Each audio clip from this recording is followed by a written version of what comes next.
This year alone, I've gotten calls, texts, and well wishes from so many players across the league. Those moments remind me that sometimes there are things bigger than the results than this game we play. But do you know who I haven't heard from? Kathy.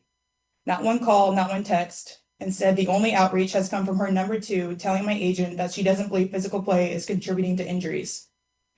That is infuriating, and it's the perfect example of the tone-deaf, dismissive approach that our leaders always seem to take. I've finally grown tired. For too long, I have tried to have these conversations in private, but it's clear there is no intention of accepting there's a problem. The league has made it clear it isn't about innovation, it isn't about collaboration, it's about control and power. I'm not concerned about a fine. I'm concerned about the future of our sport. At some point, everyone deserves to hear the truth from someone who I hope has earned the benefit of the doubt to fight for what is right and fair for our athletes and our fans. We have the best players in the world. We have the best fans in the world. But right now, we have the worst leadership in the world. If I didn't know exactly what the job entailed, maybe I wouldn't feel this way. But unfortunately for them, I do.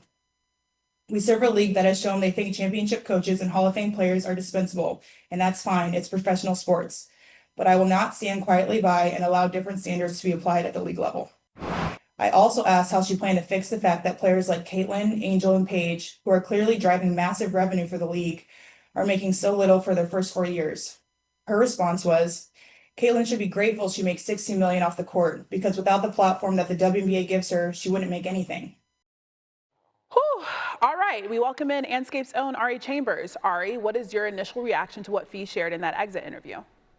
My initial reaction, Christine, was wow. But with change, there has to be disruption. Napheesa Collier premeditated this press conference to vocalize her worries about the league and its leadership and the state that they're in, especially with the trajectory of women's sports. The WNBA is never afraid to go on the forefront of what they feel is right. They have done it for social justice. They have done it with racial and, sexual orientation activism. This time, it directly impacts their health and their pockets. So going into a year, it's especially sensitive with a renegotiation happening. I know there's all eyes on the league for that.